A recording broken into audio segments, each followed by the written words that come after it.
I'm Todd Hauptli, and today we go one-on-one with Charles Mahtesian, the national politics editor of Politico.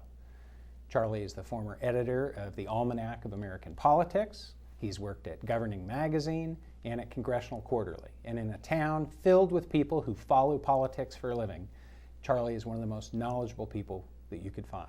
Charlie, thanks for joining us in the studio. Great to be here, Todd. All right, let's talk about the elections. We're about a month and a half out, and if I have my way with you, we're going to bring you back about a month from now, and we're going to see what the world looks like just before the election. Now we've got a little bit of distance, but things are starting to crystallize a little bit more.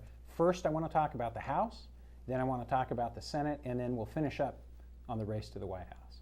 So, House of Representatives. Inside Washington Beltway talk is that the House, Republicans retain the House, but probably by diminished majority. Tell me a little bit about your view and why. I think that's one of the rare occasions when conventional wisdom in Washington probably is pretty close to the mark. If you take a look at the House landscape, it's 25 seats. The Democrats need to net 25 seats at the end of the day. Now, 25 might not seem that many in a chamber of 435 legislators, but actually it's incredibly tough to win 25 seats because not only do the Democrats have to win 25, they're also probably going to need to win closer to 35 or 40 seats to make up for the seats they're going to lose. So the numbers are a little bit misleading, and to win that sort of collection of seats, it's a very much of an uphill battle. And right now, the landscape doesn't look like they can hit those numbers. It's probably going to be a decent year for the Democrats, nothing like 2010 and the losses they suffered. They might even end up with some gains, but right now, when you take a look at the map, when you go district by district, region by region, it doesn't look like they're going to be able to get to 25. Single digits? I think so. I think if you were to talk to the party committees, whether it's the Republicans or the Democrats that are charged with protecting their members and electing new members, both probably agree single digits one way or another. They won't agree on who's going to end up on the better side at the end of the day, but I think they're both about the same place, that they're going to be somewhere in the plus single digit area. Yeah, you had a lot of Democratic members who a year and a half ago kind of looked out at the political landscape and decided to retire rather than run for re-election. So they've got those, as you indicate, there's those retirements they've got to worry about. There aren't that many true swing districts anymore. Things are pretty well mapped out. A tough environment to try and pick up for the Democrats. It is, and not only that, you've got almost, one of the points you mentioned, all the low-hanging fruit has been taken off the board, whether it was in 2006, the landslide then, or the 2010 Republican landslide. So a lot of the low-hanging fruit's gone, but also you've got these historical forces at work. 25 seats is a lot, as I mentioned, and that doesn't happen very much in a presidential year. And if you look at history, if you go back a couple decades, it's very seldom that you see the party in control of the White House posting big gains in an election year. And if you look region by region, probably the Democrats' best opportunities would be in some of the bigger states, in the blue states, and some of the suburban areas, but there's really not that much out there for them to pick up. One last thing on the House, and we'll move to the Senate. Talk, if you can, for a minute about these 87 Republican freshman members. Came into town, flexed their muscles. How many of those folks are likely to be back? Are most of those folks going to be reelected? I would say most is a good way to put it. If you take a look at the primaries, for example, they skated through. Not a single Republican freshman lost in the primary. So they met their first hurdle. They've ameliorated all the concerns on the right. But the next hurdle then is to protect the most vulnerable of those 87. And as you know as well as anyone, when you have a big wave, when you have a big year with lots of members come in a landslide, a couple of them, they're not really ready for prime time, and they're getting taken down. That was certainly the case in 1994. It was in 1996 after the 94 wave. It was the case in 2008 after the 2006 Democratic gains, and it looks likely to be the case in 2012, where most of that class is probably pretty well positioned to win, but some of the ones that were really on a bubble, the ones that, probably got in on the back end, snuck into Congress and probably didn't belong there, they're going to be the ones that get picked off. All right. Let's move to the Senate. A year and a half ago, almost anybody you'd talk to in Washington said, the Republicans are going to take back the Senate. The Democrats have a lot more seats that are up, and the Republicans they're going to take it. Now, a funny thing happened on the way to the election, and there's been a number of issues that have cropped up: surprise retirement, some things like that that have changed the landscape. Talk a little bit about the Senate.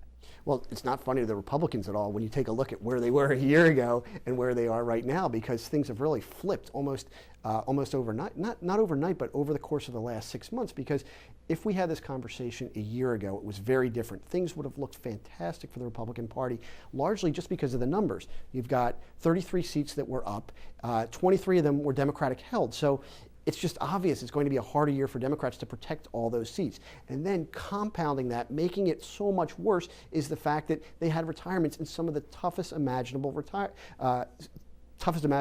states.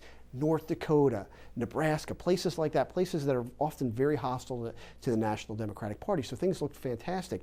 But then over time, things began to change. You had the Indiana race, for example, where you had Senator Lugar, who was safe in November, lost his primary, and all of a sudden that race is up there. Then you've got a retirement in Maine from Senator Snowe, unexpected. That seat is in play. So all of a sudden everything is scrambled, in part because of candidate quality, in part because of unexpected news developments, and all of a sudden you've got a situation where it's really just a coin flip. It's no longer how big will the Republican gains be. Now it is who ends up on top. It's a total coin flip right now in the Senate.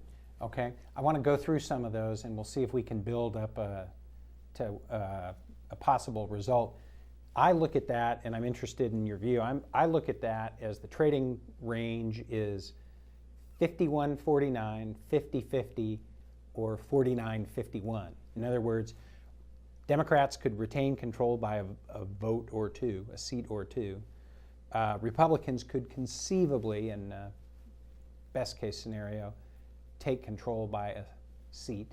Or it could even be a 50-50 tie with the vice president breaking the tie. Is that roughly about right, or do you think that swings out a little wider on each end? No, I agree completely. I think we're talking about a very, very narrow band of possible results when you look at how tight the Senate map is. All right, well, let's do that for a second. On the map here, the blue states are safe Democratic seats. The red states are safe Republican seats that are up. And then we're going to try and fill in some of these other ones. Some I think are a little easier to call than others. I'm just going to go through and tell you. I think in New Mexico, the Republicans had hoped that Heather Wilson would be a good, viable candidate, but they've pulled money out of there. It hasn't looked like that. That looks like a Democratic seat. Do you agree with that? Yeah, it's no longer a top-tier pickup, or at least it's not viewed that way. I think it's possible that it comes through in the end, but right now this is not one that Republicans are counting on. Right. Arizona, pretty Republican state. Pretty Republican state, but a lot closer than you would have expected, and it's one that I think you'll see Republicans sweating in by the end. They've got a fairly strong candidate in Congressman Flake, but the Democrats came out with their own pretty strong nominee in former Surgeon General Richard Carmona. So all of a sudden, when you look at the polling there and some of the environmental factors in Arizona, it's a pretty close race. I think right now you'd have to lean it to the Republican side, but it's a closer race than expected. All right. I'm saving some of these for a little later conversation here because they're fun. Maine, again, Olympia Snowe would have won in a skate probably, but the independent governor is running, and most people think he's likely to win. Yeah, and if you take a look at the polls, he leads in every poll that's been taken so far.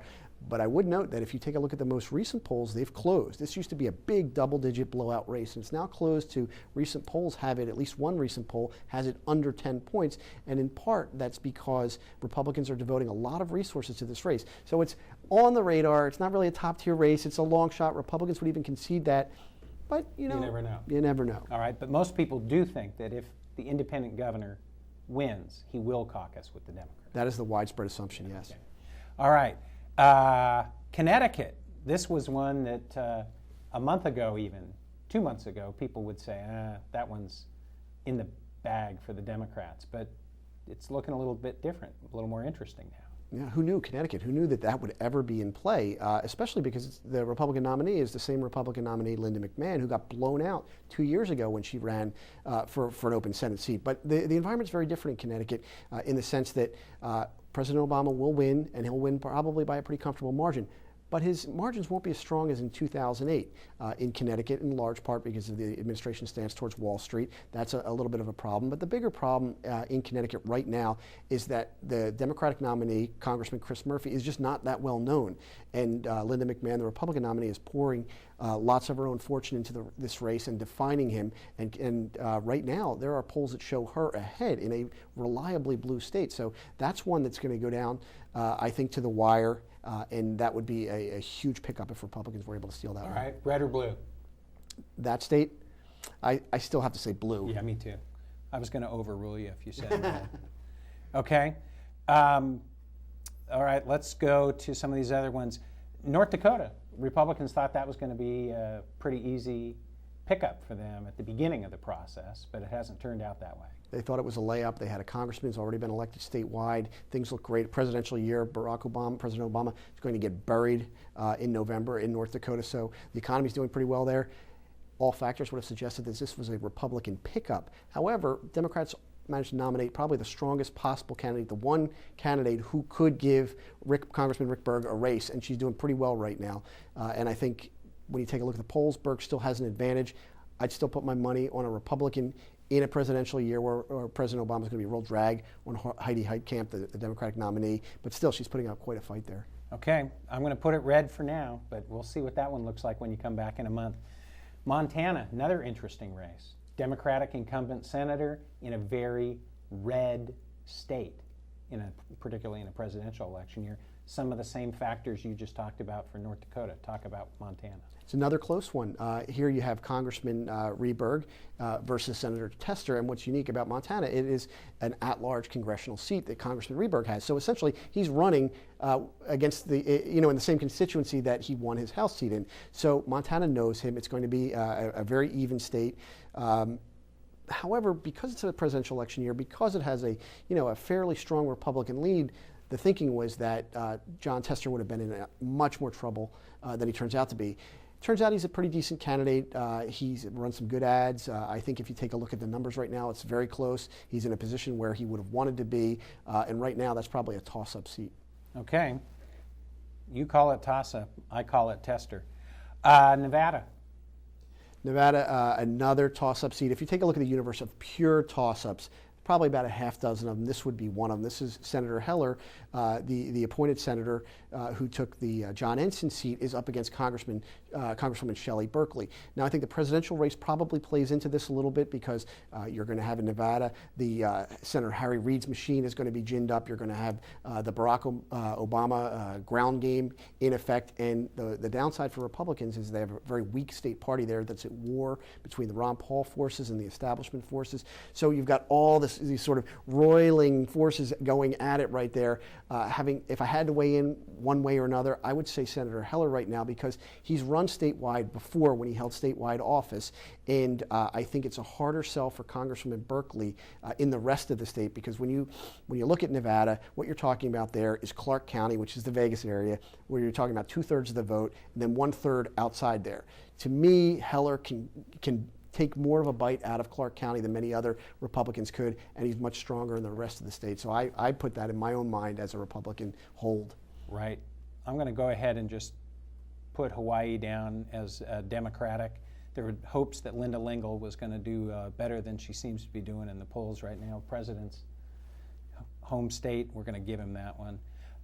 Okay, a couple more. I want to pick up the pace on these. Wisconsin, Tommy Thompson versus Tammy Baldwin.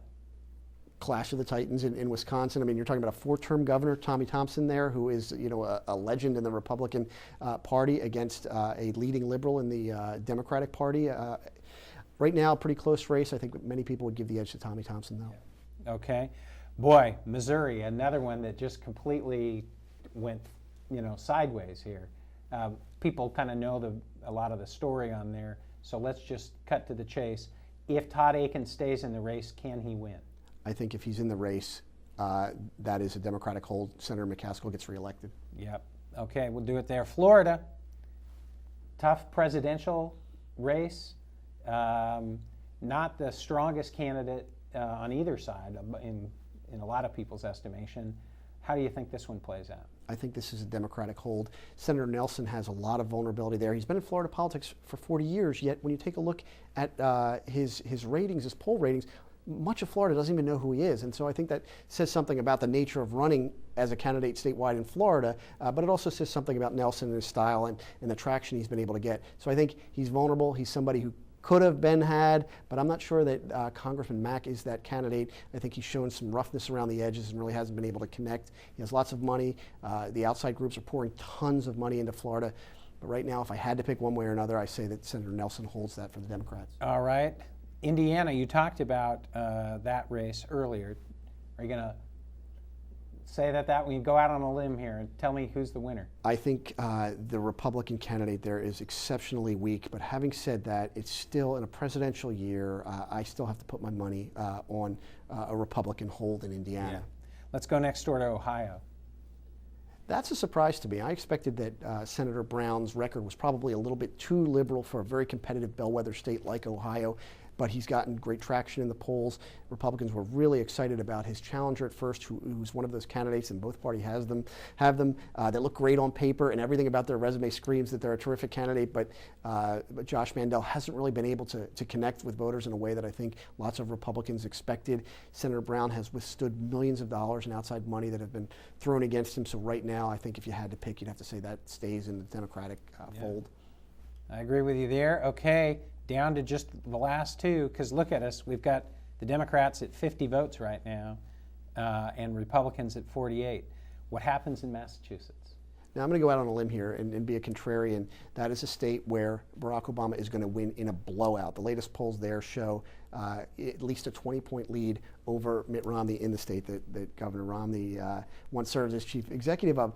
Having said that, when you take a look at the last 4 polls this week, all show Elizabeth Warren surging into the lead, having maybe anywhere from a 4 to 6 point lead. I still think Senator Brown holds that for Republicans. What I think people overlook is what a fantastic candidate he is. He is running in one of the most democratic states in the nation, yet he's winning independents there. He's doing well with women there.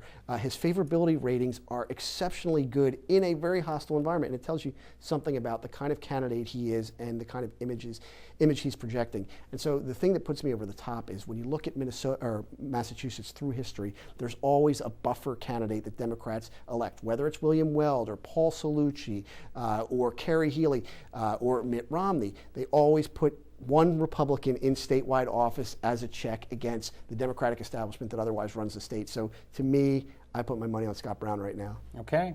And now, finally, of particular local interest, the state of Virginia, a true toss-up state.